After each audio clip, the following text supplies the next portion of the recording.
Усіх вітаю, любі друзі! Сьогодні у випуску Ньюкасл підписує зірку українського футболу. Легендарний тренер Мирон Маркевич жорстко наїхав на Динамо Київ. Український клуб зіграє в Суперлізі Європи вже наступного року. Динамо Київ домовилося про угоду.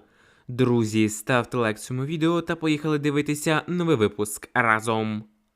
Головна зірка українського футболу Михайло Мудрик близький до переходу в інший клуб АПЛ.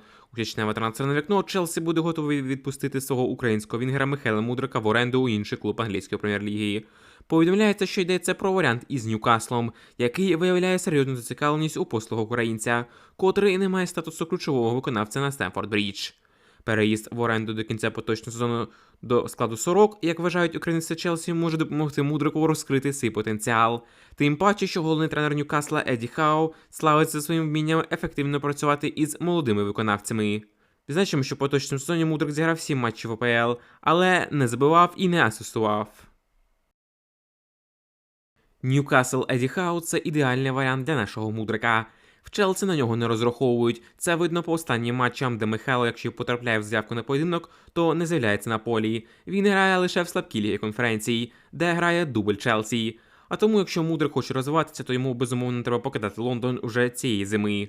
Окрім того, ми бачимо, що зараз в Челсі сформувалася банда, яка здатна нав'язати боротьбу за титул в АПЛ. Мудрик же до складу цієї супербанди не входить. А от в Ньюкаслі Михайло міг би стати новим лідером команди та повести клуб до нових звершень. Хто знає, можливо, саме у складі «Сорок» Мудрик міг би перезапустити свою кар'єру та стати новою зіркою англійської прем'єр-ліги. Друзі, якщо б хотіли, щоб Михайло Мудрик покинув Челсі цієї зими, то ставте лайк цьому відео. Легендарний український тренер Мирон Маркевич жорстко наїхав на Динамо Київ. Цитуємо Мирона Богдановича. Чому у Динамо такий жахливий результат у Лізі Європи? Справа в тім, що зараз у Динамо такий рівень. Інтенсивності немає зовсім, і коли кияни попадають під інтенсивний футбол, то не знають, що робити з м'ячем. Замкнене коло. Також у Динамо дуже слабка оборона, з якою важко грати у футбол. Якщо в півзахисті і нападі ще більш-менш, то у захисті катастрофа. Михавку треба час, йому всього 19 років. Також я не бачу зараз у Динамо лідера. Раніше лідером був Ярмоленко, а зараз його просто немає. Команда не рівня Єврокубків, заявив Мирон Богданович Маркевич. Друзі, а чи погоджуєтесь ви з Мироном Маркевичем? Якщо так, то ставте лайк цьому відео. Якщо ні, то пишіть в коментарях свою думку. Ми повністю погоджуємося з легендою українського футболу. Дійсно, Динамо зараз нагадує клуб низького рівня, якому не місце навіть в Лізі Європи і, можливо, навіть в Лізі конференції. Справа в тім, що Динамо зараз дуже слабкий підбір виконавців. І тут справа не тільки в тому, що в Україні зараз дуже складна ситуація і Динамо не може грати вдома. Ще 9-10 років тому футболісти, які грають зараз в Динамо в стартовому складі, не потрапляли б навіть до основи середняка української команди, умовної Зорі чи Донецького Металурга. А зараз ці футболісти найкращі в Україні. Тоді про який рівень ми можемо казати? Наш рівень – це клуби Ліги конференцій. Якщо Динамо в Лізі Європи не може обіграти навіть Ференцварош та Вікторію, то про які більш глобальні цілі взагалі можна казати. І навіть якщо Динамо виграє ОПЛ цього сезону, то в наступному році воно буде ганьбити Україну в Лізі чемпіонів. А тому киянам влітку потрібно робити декілька трансферів, а також робити чистку в складі команди, якщо Динамо все ще хоче претендувати на щось.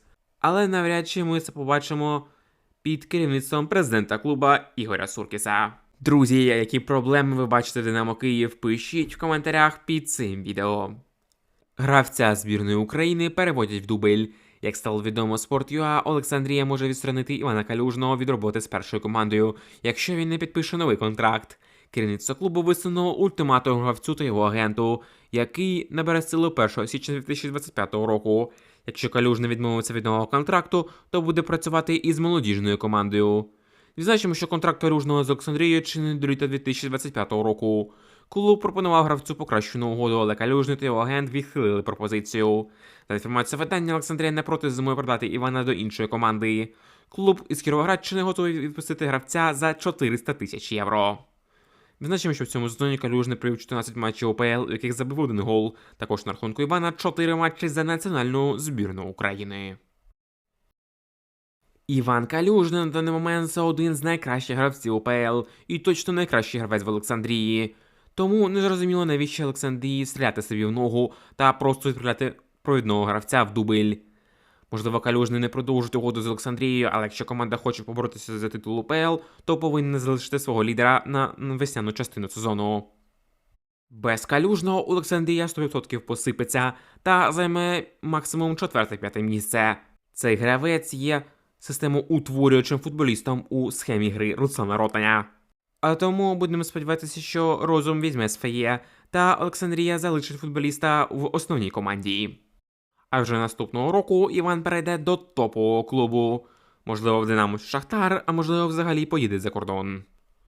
Друзі, а в якій команді ви б хотіли побачити нашу зірку Івана Калюжного? Пишіть в коментарях під цим відео. Захисник Динамо Київ розірве контракт з клубом взимку.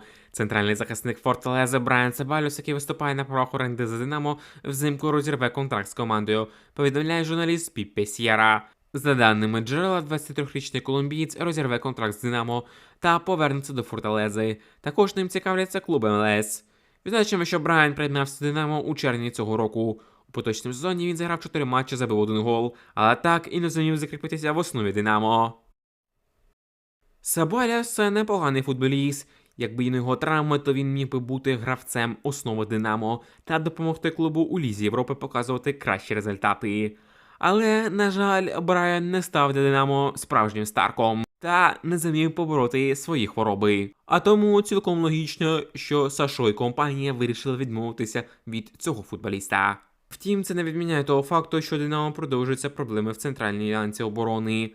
В команді залишаються зять Цуркіса Біловар, молодий ненадійний Михавко та вічно травмовані Дячук та Попов. А отже, Динамо взимку знову придеться виходити на трансферний ринок, якщо кияни хочуть підсилити центр захисту. Хоча для рівня нинішнього УПЛ вистачить і цих футболістів. А от для Ліги Чемпіонів наступного сезону потрібно підписувати мінімум 2 класних центрбеків. Але навряд чи це станеться, адже всі гроші Ігор Суркіс, скоріш за всього, закинуть у казино в Монако. Революція в європейському футболі. Близько 60 клубів готові взяти участь у Суперлізі. Організатори Суперліги Європи продовжують працювати над проведенням турніру, повідомляє видання Mundo Deportivo. Вони провели переговори з понад сотнею клубів Європи. Близько 60 клубів уже заявили про бажання взяти участь у проєкті Суперліги. Формат Суперліги передбачає 3 дивізіони. У найвищому зіграють 16 команд з Іспанії, Англії, Італії, Німеччини, Франції, Португалії та Нідерландів. У другому дивізіоні буде теж 16 клубів, у третьому буде 32 команди. Очікується, що участь у турнірі підтримують великі англійські клуби та Ювентус, а також інші топ-команди Італії, Франції та Португалії. Проти можуть виступати ПСЖ, Манчестер Сіті, Баварія та Інтер. Відзначимо, що Суперліга може стартувати вже у вересні 2025 року. Кардинальним змінам в європейському футболі все ж таки буде. Суперліга повертається. Поки що не дуже зрозуміло, як Суперліга буде жити з новим форматом Ліги Чемпіонів, але можемо з вірогідністю у 90% сказати, що, скоріш за всього, Перес та компанія все ж таки доб'ються свого та революції бути. Що стосується перспектив українських команд у Суперлізі, то вони досить туманні. Лише Донецький Шахтар може претендувати від України грати у найвищих дивізіонах.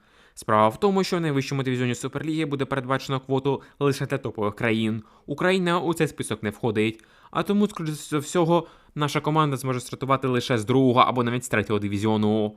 Та й окрім Шахтаря, в Україні більше нема кому грати, адже Динамо взагалі зараз має дуже погане становище в європейському футболі. У рейтингу кияни знаходяться на дні, по грі вони також не вражають. А тому лише Шахтар може претендувати на перепустку від України, адже гірники ще більш-менш постійно грають в Лізі Чемпіонів та мають непоганий рейтинг. Хоча ми все ж таки виступаємо проти Суперліги, адже це вбиває інтерес до футболу з боку середніх та маленьких країн. Та й для України це не досить добре. Якщо в нас раптом з'явиться новий грант, те саме Полісся або, можливо, воскресне Металіст чи Дніпро, то як їм тоді грати в Суперлізі, якщо Україна буде мати поганий рейтинг? Це дискусійне та відкрите питання. Друзі, якщо ви також виступаєте проти Суперліги в футболі, то ставте лайк цьому відео. На цьому все. Дякую, любі друзі, те, що сьогодні були з каналом Football Days. Обов'язково ставте лайк цьому відео, якщо вам сподобалося. Також пишіть свої коментарі стосовно усіх футбольних новин та подій. Та підписуйтесь на канал, якщо цього ще раптом не зробили раніше. Зустрінемося з вами, любі друзі, вже дуже скоро. Бережіть себе та Україну!